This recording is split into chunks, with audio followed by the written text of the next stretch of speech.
Hello, everyone. Welcome to another edition of Let's Talk. And man, am I excited about today's edition and who I am with. I'm Bill Bondurant, and I'm with Craven Community College, Director of Advising and Counseling. And I'm going to let my guests, my friends, my colleagues introduce themselves, and then we'll get into what we're going to talk about today. So I'll let you guys flip a coin. Go ahead, Jen.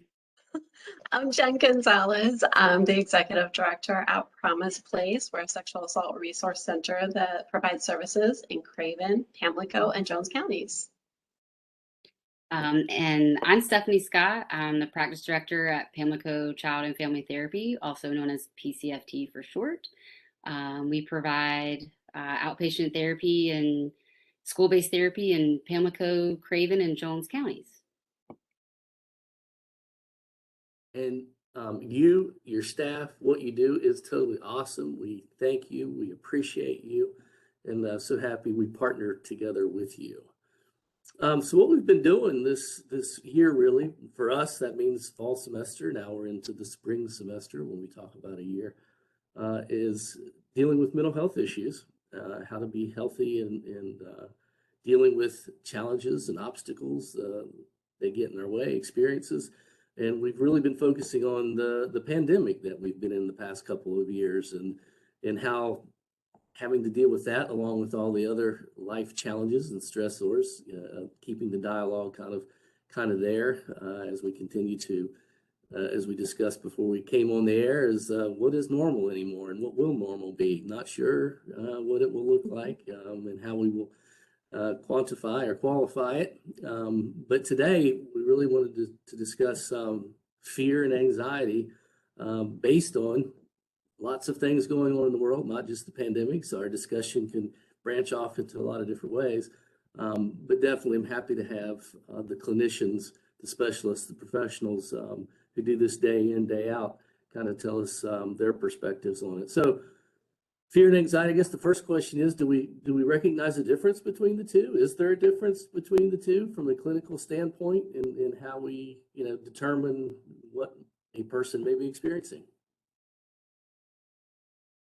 For sure. I think sometimes one can lead to the other. I was definitely going to say they're connected. The response of fear and anxiety very much can look the same. So they're definitely connected and one can lead to the other depending on what the situation is. So recently, talking to a health class, and I was trying to make a kind of an analogy to discuss things like this. And, we all adults have cars, we drive cars, and every now and then that darn check engine light will come on. And what does it look like? Well, it usually flashes at you. Does it beep? Maybe. Some vehicles may have a little sound associated with it.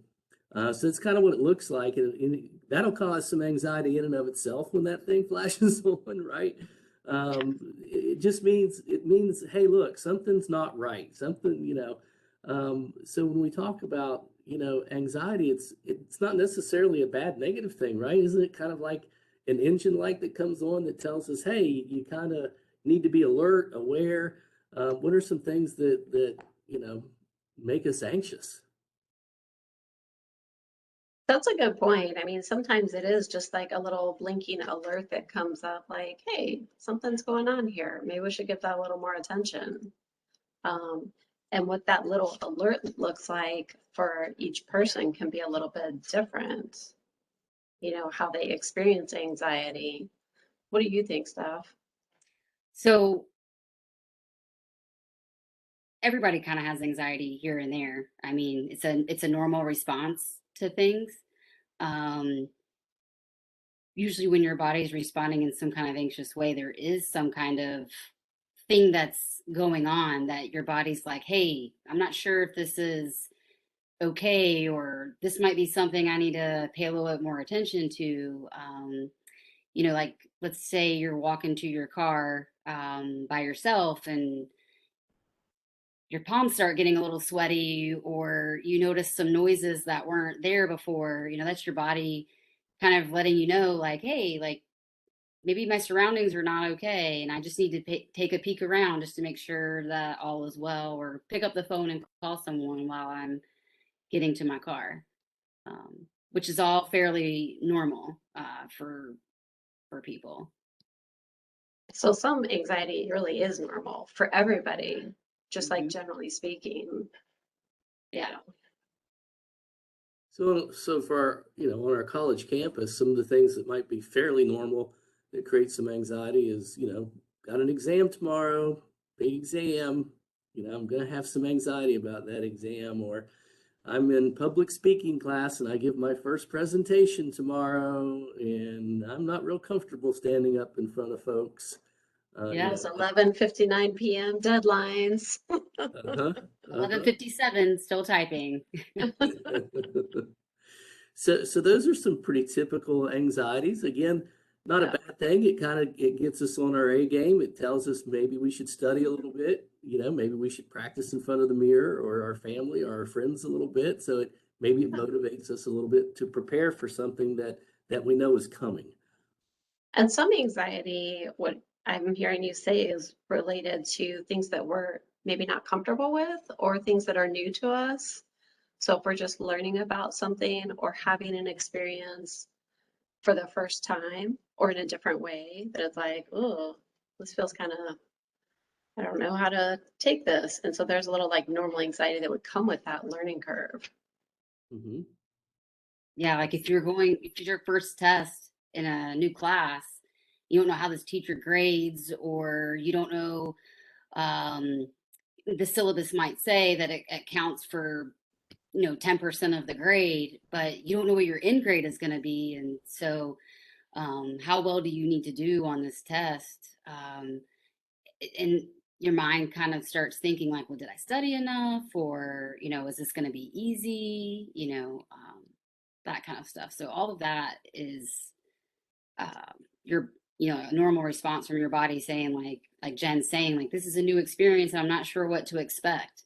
Hmm. But the next time you take the test, you will have had that first experience, and so hopefully that anxiety will have been less, because you will then know what the expectation, um, is from that teacher, or how she or he grades, or um, Mhm. anything like that.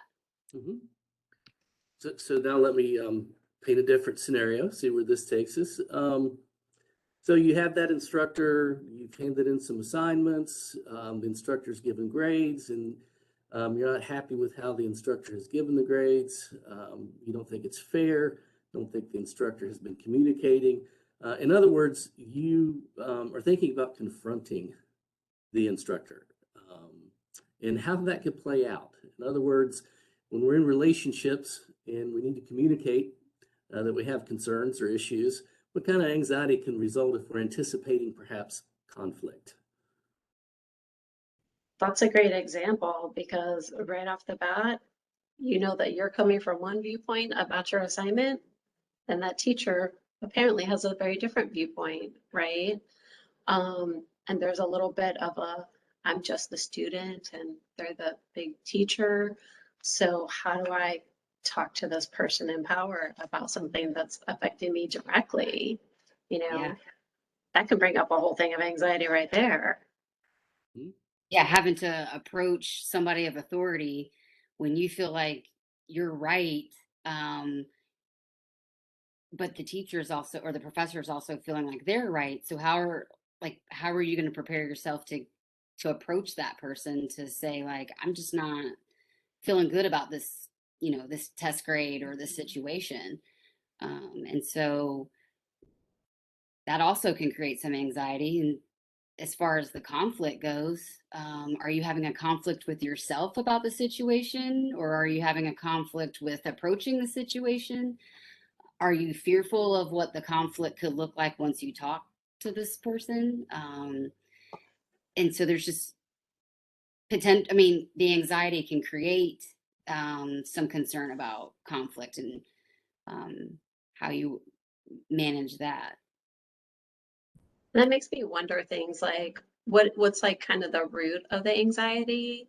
Is it, I didn't really understand this assignment to begin with, Mhm. or is it I really thought I nailed this, and now I'm finding out I was off somewhere.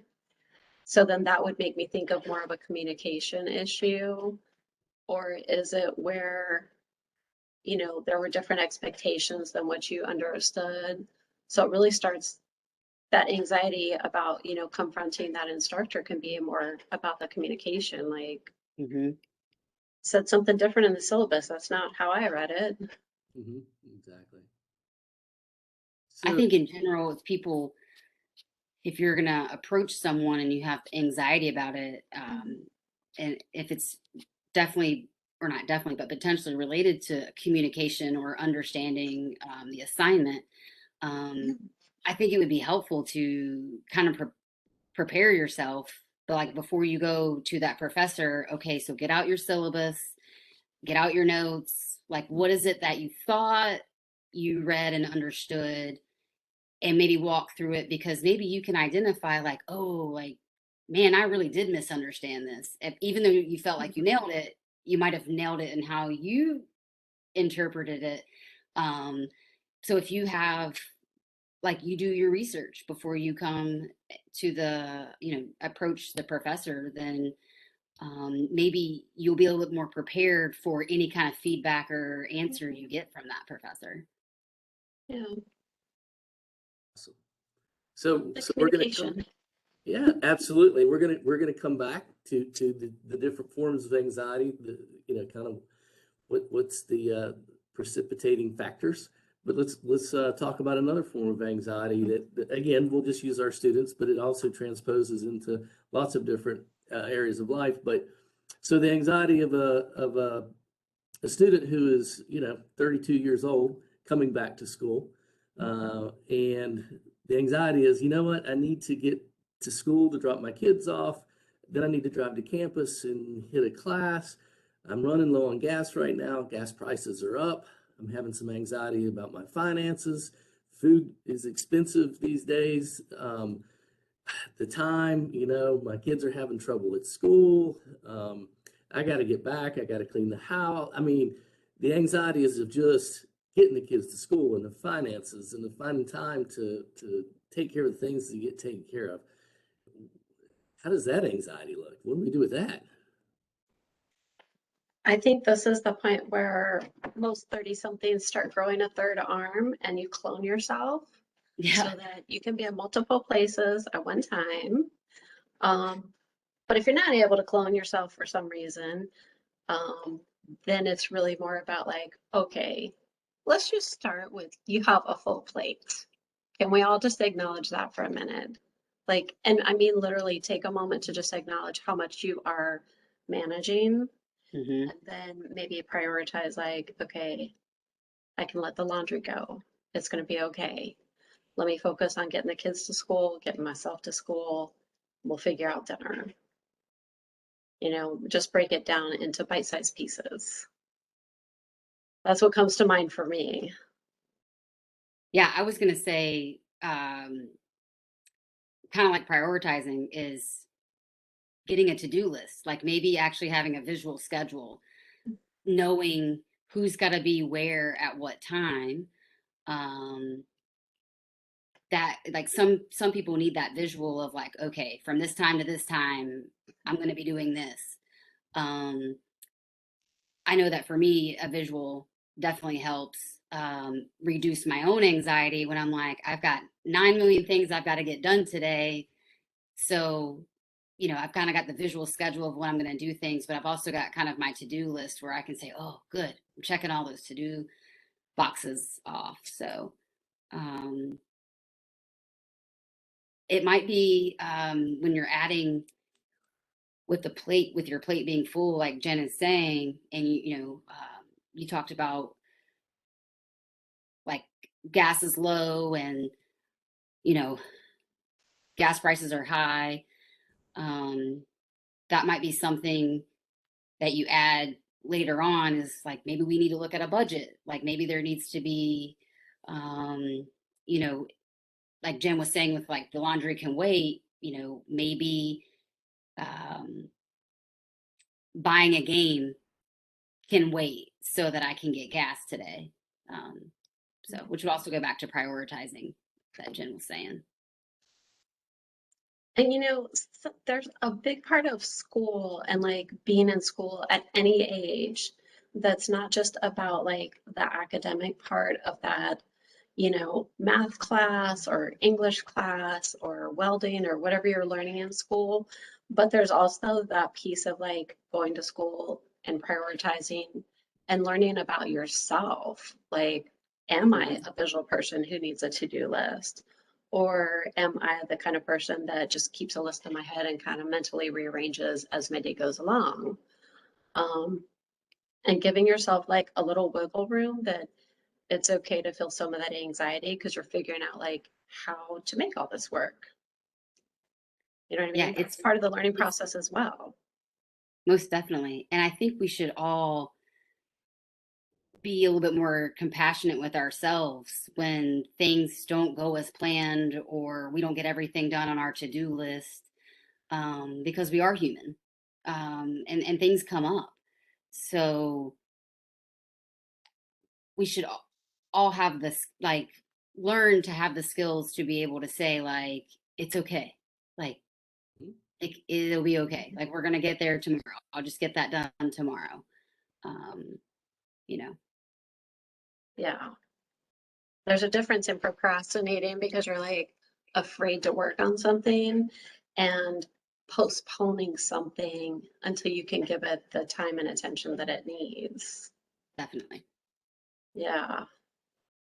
So, I think we've definitely identified a lot of the things. Again, we're kind of using our students as examples, but I'm sure all people can relate to when we're put in a situation where it's new or makes us uncomfortable. These are experiences that will create some anxiety. Uh, and of course, anytime that you're in relationships and there needs to be a conversation, there could be conflict. We don't know exactly what we might say, how we might say it, or how this is going to even complicate things even further. Some anxiety. And then the multitasking of all the things that need to get done during the day and the anxieties of how we're going to get the resources that we need, how we're going to continue maintaining the resources that we need to do on the daily. So let's kind of connect the dot over to, all right, so if this anxiety is kind of normal, we know what what it looks like now. Now, how does it feel? How do we know when that engine light comes on, within our own machines called the body and the brain's connected to the body? In working with folks, how can we help them identify, okay, this is what anxiety may feel like as you experience it? What ways may it manifest itself physiologically speaking, so to say, as well as our emotional responses to it? It's definitely a good question, or definitely an area that we should talk about. Um, in my experience, people have many different responses to anxiety. Um, Kids usually have stomach aches or headaches because they're not exactly sure what the anxiety may be, because they may not be able to have the language or the skills to tell their parent or a teacher.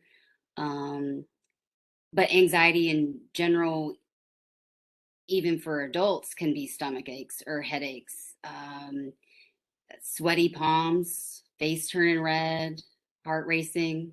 Um, you know, those things can pop up at any time. I've had some people feel like they can't breathe, or like something's sitting on their chest, um, which also can scare people because some of those symptoms also can seem like a heart attack or something like that. Mhm. Um, and it's important to recognize what symptoms you are having so that you can either, well, no matter what, address it. But is it a medical situation or is it an anxiety situation? But I think it's like I was mentioning about kids. I think it's important to recognize that some some ages and some people may not experience anxiety the same because they don't have the language or um, the skills or essentially the words to be able to describe how they're feeling. Yeah, even adults. I mean, if you have never really given what your body is experiencing and labeled that as like, oh, that is when I'm experiencing anxiety, then Mhm. it just seems like kind of these random things happening in your body. So to be able to identify what that is gives a person a sense of a little bit more control and responsibility around being able to manage it. Because Mhm. now it's something that you can like point to and be like, okay, that's what that is. For Yeah. some folks, it's also like tension in their neck or shoulders, the headaches, maybe racing thoughts, like, all the different things kind of running through your head. So it is a little bit different for everybody. So again, that process of learning a little bit about yourself is really important. Mhm. Yeah, it's almost like, we're here talking about pandemics and COVID. It's like, all right, so if you have a symptom of a sore throat, runny nose, fever, you could have COVID, could be the common Yes. cold, could be the flu. I mean, there's, Yeah. Could be encapsulate. allergies. Yeah. Um, but yeah, and a good example for me, and this is, self-disclosure, I've got a 7-year-old granddaughter, and my daughter, they moved out to Colorado not too long ago, and my daughter deals with, some anxiety issues and so forth. And we know that it can be genetically, kind of shared with our loved ones. And so she said, my granddaughter came running into her yesterday morning before school saying, I can't breathe. I can't breathe. I think I'm going to die.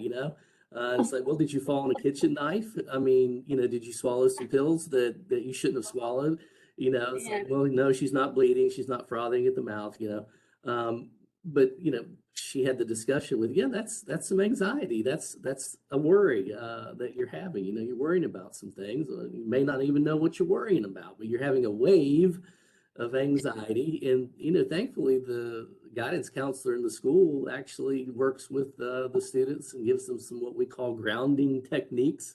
And so my daughter was reminding her, say, hey, find something in the room. I want you to look at something in the room and really think about it and what it is and what it means. And, in time it kind of passes. So, Yeah. it's real important to be able to identify, hey, what's going on? Whether we can identify the trigger or not, that may take some research, may have to look at patterns and things like that. But just to know, okay, this is what's happening. Can take some of the, I don't know, the intensity out of it after you realize, okay, this Yeah. is what's going on. So. When in working with clients of different ages, something that's jumped out at me about anxiety is that it either exists in past experiences or anticipation of future experiences. It's not about like this present moment, like we're all three here together and with our friends out there in the internet, but it's something that either has been in the past or it's in the present. So it's not right at this moment. So if we can ground ourselves in this present moment, then we're able to see options more clearly about, what can we do to feel a little bit more sense of control about it. That makes sense. So we know that lots of different things can create some anxiety and stress. We've identified, well, here's how you may experience it, the manifestations of it, physiologically, psychologically, how the mind responds. Um, yeah, so the question becomes, and we've so far been talking about some ways to handle that in a functional way, an adaptive way. What happens though if these anxieties kind of go the wrong way? They start getting worse than better. And now we start developing maybe some fears. How is fear a little more intense as far as how it can immobilize people? Jump on his stuff.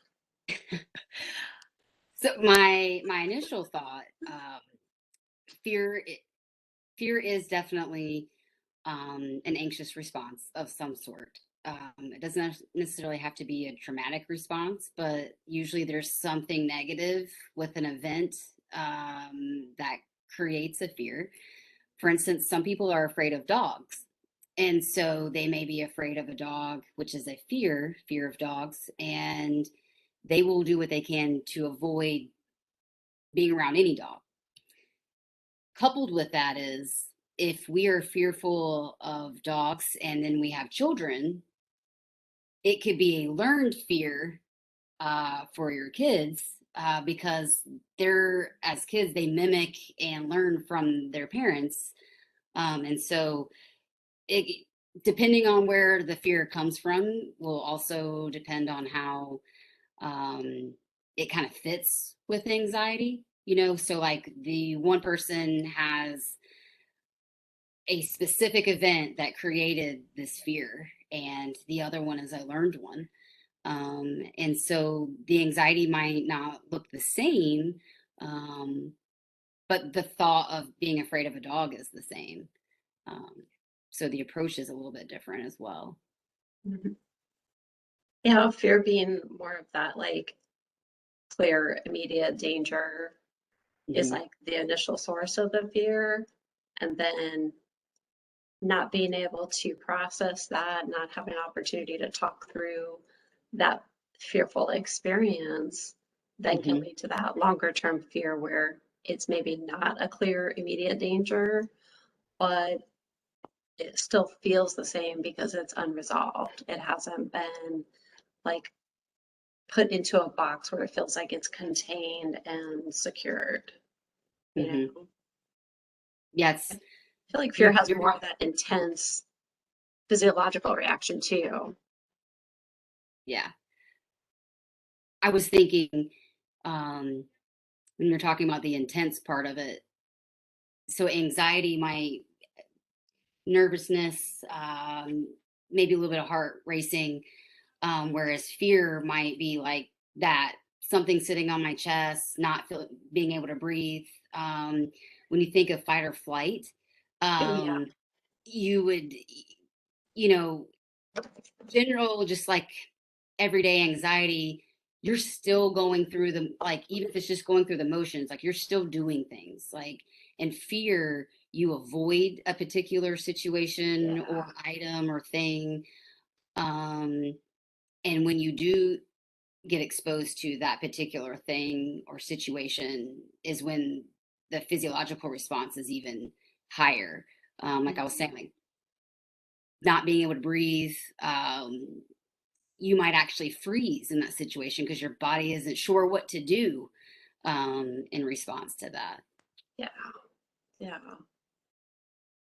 So one of my recent kind of examples of that, back in the summer, went out to Colorado to stay with my daughter and granddaughter, and we were in the Rocky Mountain National Park, and we were climbing a rather tall mountain, and there were other climbers, and um, so when you start climbing high, right, there's some anxiety about, when you get up there and you have very small areas to work. I would Mhm. hope that we all have a little bit of anxiety, so that we're cautious, watch your step, Yeah. don't horse Right. around. Yeah. And so again, your body's going to alert you. Hopefully, your mind alerts you. But uh, the family that we saw, the son, it was more than just anxiety. It was really a fear of heights. I mean, immobilized, shut down, stopping, screaming, "I'm not going any further," and his body stopped. I mean, it was an actual stop, and so the fear was really intense for that young man, Mhm. and what he was experiencing. And of course, Okay. I'm not making any judgments in my head. I'm thinking, oh, exposure response therapy from the parents. Let's just take him up a high mountain so he can learn to get over his fears. But so just a little bit of a difference between, yeah, I think we were all having a little bit of trepidation of, okay, we need to watch our step, we need to be careful. But this young man had shut down. I mean, there was no going any Yeah. further. Hmm. Poor guy. Hmm. Yeah.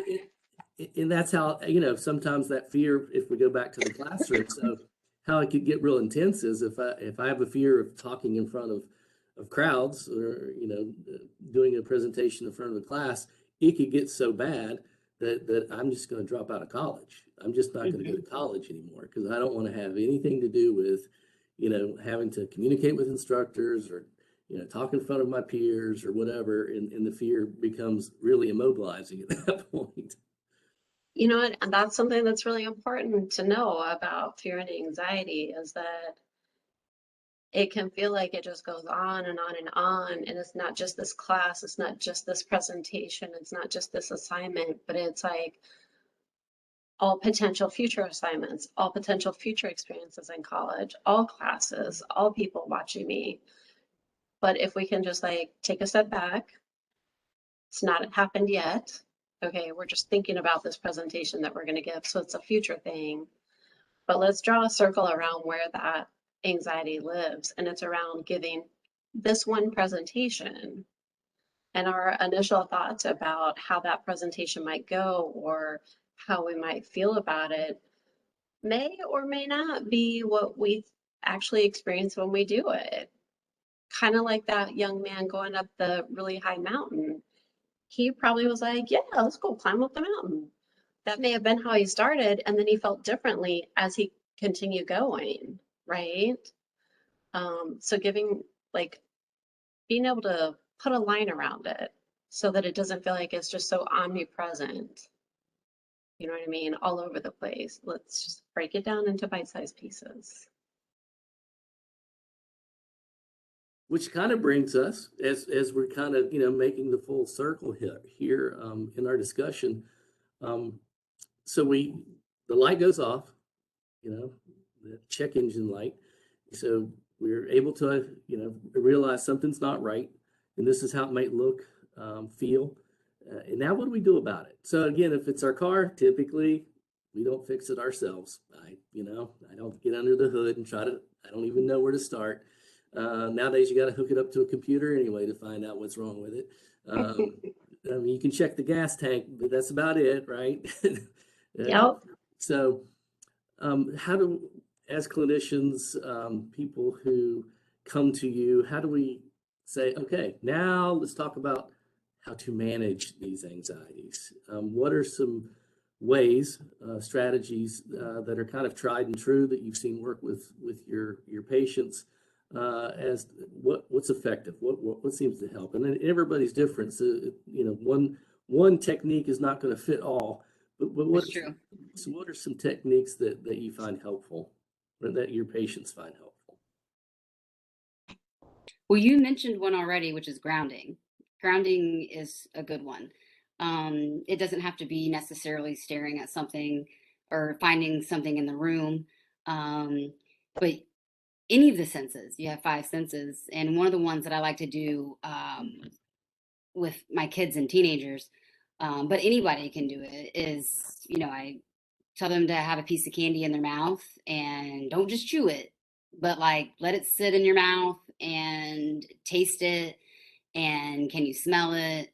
And taking that time and so usually it's like a Hershey kiss. And so they tell them to let it melt in their mouth, and not just, chew it up and swallow it. But, hopefully during the time of them letting it melt in their mouth, that also gives them time to like slow down the body processes of whatever it is that's going on.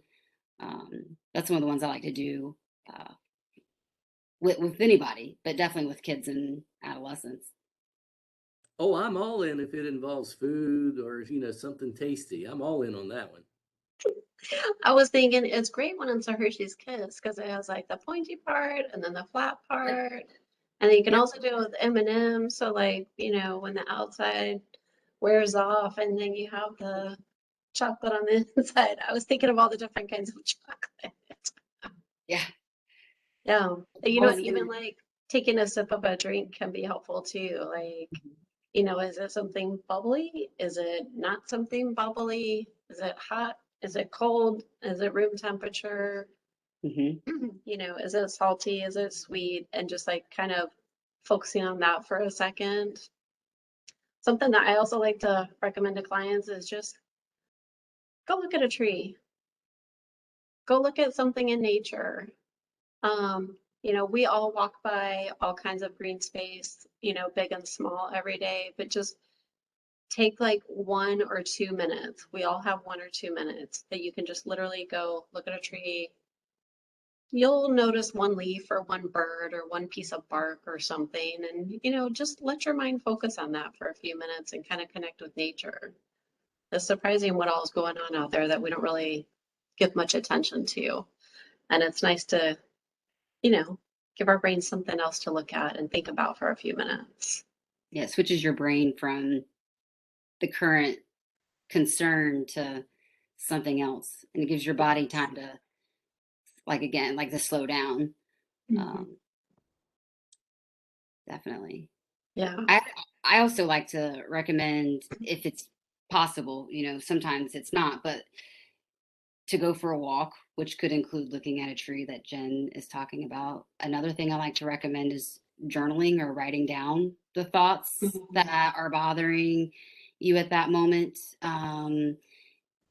A second step to that, if you're able to do that, is if you can get it written down and you see that it's a negative thought, like I'm going to fail this test, like, and then looking at changing that to a positive thought. um some some people can't do that initially. It's like something they have to learn to do. But journaling and going for a walk are two big things. And breathe, like deep breathing. And I don't mean just sitting there going in and out, like being conscientious about taking a deep breath in. I usually say count to five, but count as much as you can and then release and count the same amount out. Um, so deep breathing can be very helpful too. Um, so Yeah. I think it looks a little bit different for each person, like what works for you and what Mhm. works in the situation that you're in. It might be something of, you know, just looking at the pen that you have in your hand and noticing all the little details about that pen so that your mind can just focus on something else and just kind of let the other things settle down for a bit. Okay. Um, it's surprising how giving yourself that flexibility can be helpful with dealing with anxiety. Mhm. definitely. So what we're describing are some kind of immediate responses, when you're experiencing some anxiety. These are great ideas and techniques on, hey, you're in the moment, you're having some anxiety. Here's some things you can do in the moment to help, kind of get yourself back together, maintain composure, calm the body back down, calm the mind back down. Um, so, how about, are there preventative ways to maybe deal with anxiety too? I'll just launch from the take a walk. So exercising on a regular basis, is this kind of a good maintenance or prevention of those who tend to experience anxiety? Hmm. And as we were speaking earlier, prioritizing, organizing, putting, making it so that you're doing it in bites. You're not eating the elephant in one meal, but you're cutting it up and really delegating it and doing other things. Um, is there a preventative way to deal with anxiety as well? That's a great question. And I feel like the answer is very similar to the treatment, if you will. Like giving yourself that time to go out and look at nature a little bit every day, just knowing that you've set aside that little time for yourself can be really helpful. Making a to-do list, like Stephanie was suggesting earlier, so that you already kind of have a plan in place can be really helpful. Um, what other things do you think? I like just prepping in general. So, like when you guys were talking about like giving a speech, like practicing in the mirror. Um, when you play a sport, you usually practice, right? Like you don't just go out and start playing football. Like there's usually some kind of practice Mhm. before that. So if you're doing the same things that you're wanting to use to reduce your anxiety when anxiety is happening, then you need to practice them before the anxiety happens too, so that you are prepared, because you've practiced it and now you can put it in place when it's time for the game, if that makes sense. Yeah. You know, that just reminded me when I was giving presentations in school. I'm dating myself when I say that I had note cards, but I had note cards, and one of my note cards would say, take a breath, like in the middle of my presentation, just as a reminder to myself, like, okay, just in case you're getting excited, and it was a reminder to me, like, okay, pause for a second. So just kind of incorporating it all the time can be really helpful. Yeah, That makes absolutely. me think, just to be funny, like I would be that person who would have made myself that note on that note card and then read the note card instead of to myself and then like take it. Oh wait, no, I Take wasn't deep supposed to say breaths. it. And I still use note cards, so I'm right there with you, Jen. I still Mhm. use them. I found value in them. That's right. That's right. And sometimes to just literally acknowledge the anxiety that's happening, you know, if you find yourself getting a little bit flustered, to just say, gosh, I'm a little nervous this morning. Bear with me a second. Okay, so what I was going to say, and that can really just be so settling, not only for yourself, but even for other people in the room. Mhm. Um, a guy that I went to school with, he was giving a presentation and he was doing such a good job. And then he posed a question to the audience, and we all kind of sat there looking at each other like, who's going to answer it? And so then, we all kind of feel this tension together happening. And he came down from the front of the room, sat down at an empty desk, and answered his own question, which cracked up everybody in the whole room, right? But then the next time he asked a question, like everybody kind of just jumped in because he kind of just acknowledged it. You know what I mean? It was Yeah. funny. Suddenly called the elephant out in the room. Literally. Yeah, literally. I'll never forget it. Which kind of leads to the next thought or notion that that's what therapy is, right? I mean, it's getting thoughts that are in the head that maybe we don't share with a lot of people because people we think might think we're crazy if we share those thoughts with them. They think we're strange, weird, abnormal, whatever. And that therapy really is the process of getting things out of our head and into words, and then Mhm. from words can get into images, can get into lots of other things. Um, and that's kind of really the whole point of finding someone you can talk to uh, that can also listen and then maybe provide a little perspective, some ideas and those types of things. And we make it sound, oh well, this sounds simple, but it is difficult though, right, for people to come and open up and even see some of the patterns that aren't working for them. And that's kind of what the therapy does. And I don't know, can you promote the trade for us and just kind of say, you know what, this is the therapy is also kind of that whole response to when anxiety becomes overwhelming, when it starts to impair parts of our lives, and even to the point where it begins to immobilize us. But therapy is in and of itself. The talk therapy is a treatment of response as well as prevention and preparation. I don't know. I pontificated just then. Help me out here. Tell me about it. Give me the You deal just on. used a 5-syllable word, pontificated. Okay. Yeah. Yeah, Yeah, that yeah. was big. I try Gotta not to. follow up with that, Jen. Is what? I said you gotta follow up with that. Your turn to Yeah. pontificate. Um, what was the question Talk therapy as a treatment in the again? value. Oh, that, yeah. I'm a big fan of therapy. As a therapist, I would be. Um, but what I think is great about therapy, a lot of people aren't sure what to expect. Um, but we really do care about people and want to help them. And part of that comes with, like, we don't have necessarily the history with the person. So we're just like, what's going on? How's that bothering you?